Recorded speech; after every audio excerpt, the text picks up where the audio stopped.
तारीख 1 जून साल 1949। ये दौर था जब भारत सैकड़ों साल की अंग्रेजों की गुलामी की जकड़न के बाद खुली हवा में सांसें लेने को आजाद था। देश का अपना संविधान हो, इसे लेकर बैठकों और बातचीत का सिलसिला जाने माने शिक्षाविदों, स्वतंत्रता सेनानियों और शीर्ष नेताओं के बीच चल रहा था। दिल्ली में तीखी गर्मी थी, सूरज आग उगल रहा था। संसद भवन के केंद्रीय कक्ष में संविधान सभा की बैठक चल रही थी। विषय था प्रदेशों में राज्यपाल की संवैधानिक भूमिका क्या हो। बैठक में बहस के दौरान सदस्य एचपी कामत की तरफ से राज्यपाल की विवेकाधिकार शक्तियों के संदर्भ में दिए गए सभी संशोधनों को खारिज कर दिया गया। इनमें राज्यपाल को दिए जाने वाले विवेकाधिकार फैसले लेने के हक को हटाए जाने की मांग की गई थी। लेकिन डॉक्टर भीमराव अंबेडकर ने राज्यपालों के लिए इस शक्ति का होना जरूरी बताया और यह अनुच्छेद संविधान का हिस्सा बन गया। लेकिन राज्यपालों के संबंध में कामत के सवाल अब भी समय समय पर जिंदा हो जाते हैं। संविधान सभा में चर्चा के दौरान राज्यपालों को लेकर कई मत आए, जिनमें उनके सीधे चुनाव से लेकर अधिक शक्ति देने का भी मत शामिल था। भारतीय संविधान के अनुच्छेद 153 से 160 तक में राज्यपाल की नियुक्ति, शक्तियों और उनके कामों की व्याख्या की गई है। भारत ने कनाडा के संविधान से इस प्रारूप को लिया है। स्वतंत्रता के बाद देश ने जिस संघीय व्यवस्था को स्वीकार किया, वो पिछले 7 दशकों से तमाम उतार चढ़ावों के बाद भी अपने पूरे गौरव के साथ कायम है। केंद्र राज्य के संबंधों को लोक कल्याणकारी बनाने में, संवैधानिक व्यवस्था को कायम रखने और दूसरी तमाम जिम्मेदारियों को बखूबी निभाने में राज्यपाल की संस्था ने अहम भूमिका निभाई है। उसके ठीक ठाक आकलन और विश्लेषण का एक प्रयास है संसद टीवी का नया कार्यक्रम राज्यपाल। राज्यपाल का पद मात्र शोभा का पद नहीं है। एक ओर वो केंद्र सरकार के प्रतिनिधि के रूप में काम करता है, दूसरी ओर राज्य का संवैधानिक प्रमुख भी राज्यपाल ही है। इस नाते राज्य के हित और कल्याण के संरक्षण का दायित्व राज्यपाल के कंधों पर ही होता है। संविधान के अनुच्छेद 153 के अनुसार प्रत्येक राज्य में एक राज्यपाल की व्यवस्था है। अनुच्छेद 154 के अनुसार राज्य की कार्यपालिका शक्ति राज्यपाल के पास है, जिनका प्रयोग ये परोक्ष या प्रत्यक्ष रूप से करते हैं। संविधान के अनुच्छेद 155 के अनुसार राज्यपाल की नियुक्ति प्रत्यक्ष रूप से राष्ट्रपति करते हैं। इसके अलावा राज्यपाल की नियुक्ति को लेकर कुछ महत्वपूर्ण परंपराएं भी हैं। राज्य से संबंधित ना हो जहां उन्हें नियुक्त किया जाए, ताकि वो स्थानीय राजनीति से मुक्त रह सकें। संविधान के अनुच्छेद 156 में राज्यपाल पद का उल्लेख है, जिसके तहत राज्यपाल के कार्यकाल की अवधि 5 वर्ष निर्धारित है, लेकिन वो इस अवधि से पहले भी राष्ट्रपति को अपना इस्तीफा देकर सेवानिवृत्त हो सकते हैं। संविधान के अनुच्छेद 157 में राज्यपाल के पद पर नियुक्ति के लिए 2 योग्यताएं आवश्यक मानी गई हैं। पहली, वो भारत का नागरिक हो और दूसरी, उसकी आयु 35 वर्ष से अधिक हो। अनुच्छेद 158 में राज्यपाल के पद की कुछ महत्वपूर्ण शर्तों को शामिल किया गया है। इसके तहत राज्यपाल विधानमंडल या संसद का सदस्य नहीं होगा, वो अन्य कोई लाभ का पद धारण नहीं करेगा। राज्यपाल की नियुक्ति के बाद राज्य के उच्च न्यायालय के मुख्य न्यायाधीश उन्हें शपथ दिलाते हैं। यह प्रावधान संविधान के अनुच्छेद 159 में मिलता है। राज्यपाल कार्यक्रम की पहली कड़ी में बातचीत करने हम पहुंचे हैं असम।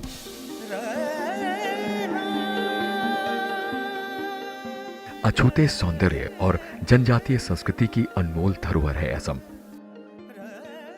भारत के पूर्वी छोर का पहरेदार होने के साथ साथ पूर्वोत्तर राज्यों के प्रवेश द्वार के तौर पर भी जाना जाता है। पूर्व के सबसे बड़े राज्य असम की जीवन रेखा है ब्रह्मपुत्र नदी, जो आबादी के बड़े हिस्से को सिंचाई से लेकर दूसरी बुनियादी जरूरतें मुहैया करवाती है। असम में कच्चा तेल, प्राकृतिक गैस और कोयला प्रचुर मात्रा में मिलता है। यहाँ के बांस के जंगल और चाय बागान भी विश्व प्रसिद्ध हैं। इस राज्य के काजीरंगा में पाया जाता है असम की धरोहर एक सींग का गैंडा। 3 करोड़ से अधिक की आबादी वाले इस प्रदेश में विधानसभा की 126, लोकसभा की 14 और राज्यसभा की 7 सीटें हैं।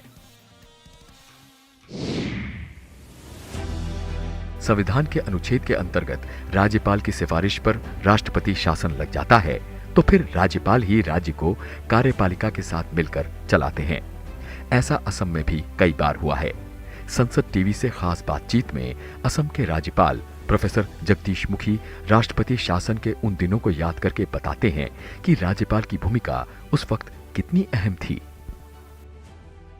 जब उल्फा का था उस समय डर बहुत ज़बरदस्त था, और उस समय आपने कहा कि गवर्नर क्या काम किए, उस समय राष्ट्रपति शासन लागू करना पड़ा कई बार। तो उस समय राष्ट्रपति शासन लागू करते हैं तो स्वाभाविक है जो गवर्नमेंट की सारी पावर्स हैं स्टेट गवर्नमेंट के सारी गवर्नर के पास आ जाती हैं, और गवर्नर ने उस समय उसका इस्तेमाल किया। इस्तेमाल कैसे किया उन्होंने? इस्तेमाल ऐसे किया, उल्फा को हैंडल करने के लिए सेंट्रल गवर्नमेंट के साथ मिल करके, सेंट्रल हमारी सिक्योरिटी एजेंसी से मिल करके प्रोग्राम बनाए, अभियान चलाए, जिसमें एक था बजरंग, ऑपरेशन बजरंग, ठीक, मुझे ध्यान है उस समय क्या, ठीक है। ये इस तरह के प्रोग्राम जो साधारणतः स्टेट नहीं कर पाएगी, तो वो गवर्नर के माध्यम से जब राष्ट्रपति शासन थे, ऐसे कार्य करके उल्फा को इरेडिकेट करने के लिए उन्होंने कदम उठाए हैं। प्रोफेसर मुखी का मानना है कि असम के जीवन काल में भी ऐसे क्षण कई बार आए जब राज्यपाल ने बहुत अहम भूमिका अदा की। इनमें असम का वो दौर भी शामिल है जब वहां केंद्र सरकार के साथ शांति समझौता किया गया था। हर एजिटेशन को अल्टीमेट उसका सॉल्यूशन जो है बैठ करके निकाला जाता है, इसलिए पीस अकॉर्ड हुआ, बहुत अच्छा हुआ, करना चाहिए था, ठीक टाइम पर हुआ। किंतु हमने पीस अकॉर्ड कर लिया, इस समय अब इंसर्जेंसी खत्म हो जाएगा, ये संभव नहीं है, इट्स नेवर पॉसिबल। उसके लिए स्ट्रांग एडमिनिस्ट्रेशन होना जरूरी है। जैसे आज है स्ट्रांग एडमिनिस्ट्रेशन, मैं कहता हूं जब पीस अकॉर्ड हुआ 85 में हुआ था, किंतु 1990 नवंबर के अंदर यहाँ पर प्रफुल्ल महंता जी की सरकार थी, वो चीफ मिनिस्टर थे, उनकी फुल मेजॉरिटी थी, किंतु आतंक इतना था उन लोगों का कि सरकार नहीं चला पाए और सरकार को भंग करना पड़ा। सरकार को भंग करना पड़ता पूरी मेजॉरिटी होने के बावजूद। मतलब क्या है?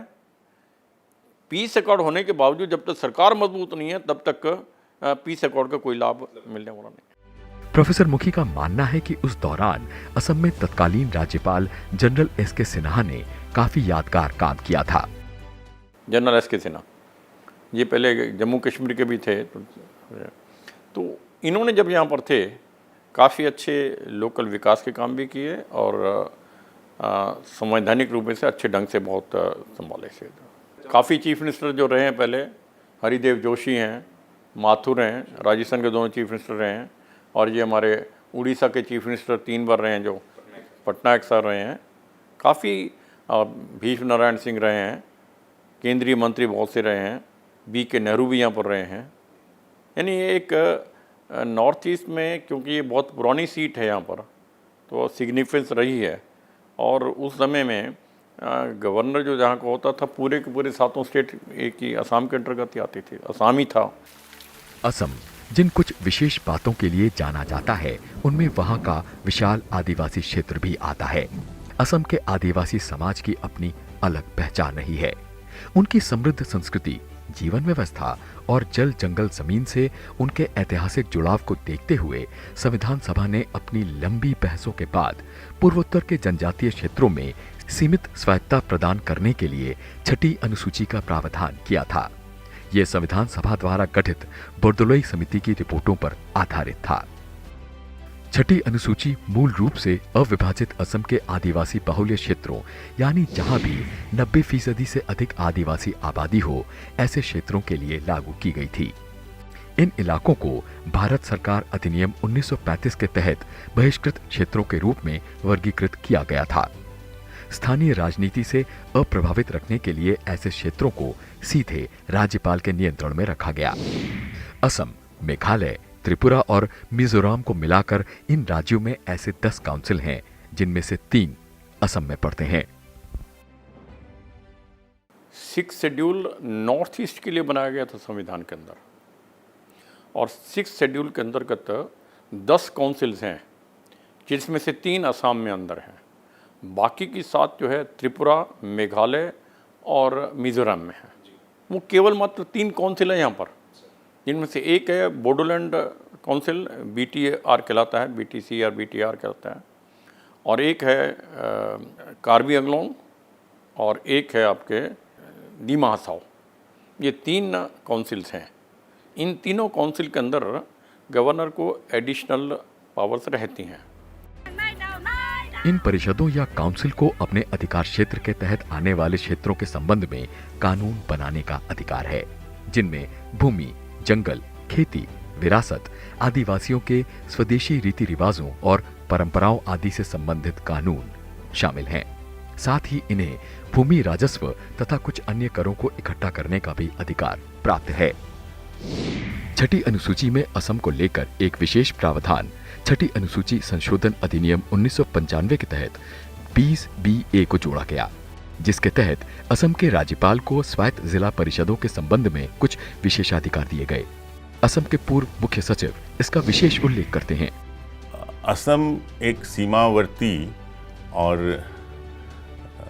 ट्राइबल प्रमुख राज्य के कारण संविधान में राज्यपाल को विशेषाधिकार दिए गए हैं। ट्राइबल बहुल जो क्षेत्र हैं या ज़िले हैं, ये 6 शेड्यूल ऑफ कॉन्स्टिट्यूशन में इनके एडमिनिस्ट्रेशन के बारे में एक विशेष प्रावधान किया गया संविधान में, और उसी 6 शेड्यूल में पैराग्राफ 20BA में राज्यपाल के, असम के राज्यपाल के विशेषाधिकार दिए गए हैं। बात छठी अनुसूची से जुड़ी प्रदेश के संवैधानिक प्रधान की शक्तियों की करें तो असम के राज्यपाल को स्वायत्त जिलों को गठित करने और पुनर्गठित करने का अधिकार है।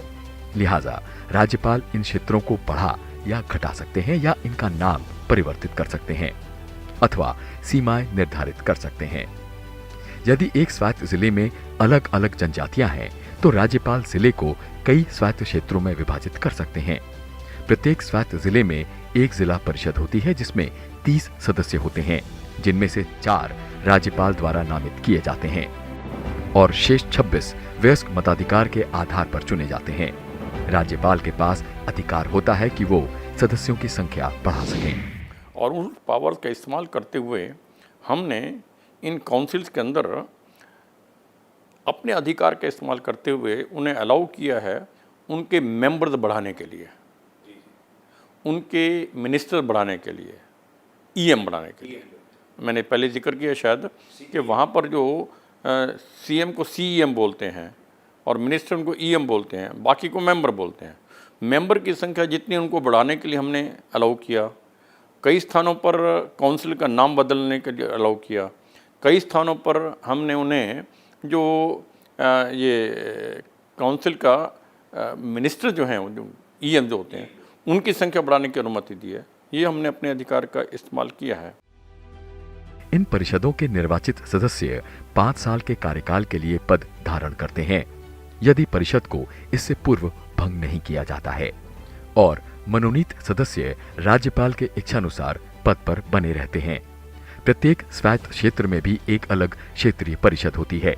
अपने क्षेत्रीय न्यायालयों के अंतर्गत जिला और क्षेत्रीय परिषदें जनजातियों के मध्य मुकदमों और मामलों की सुनवाई के लिए ग्राम परिषदों या अदालतों का गठन कर सकती हैं।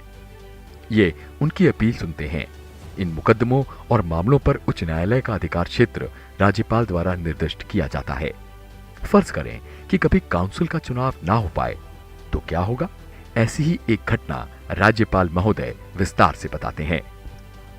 कई ऐसे कदम उठाए हैं वहाँ पर जो साधारणतः बाकी स्टेट पर नहीं कर सकते।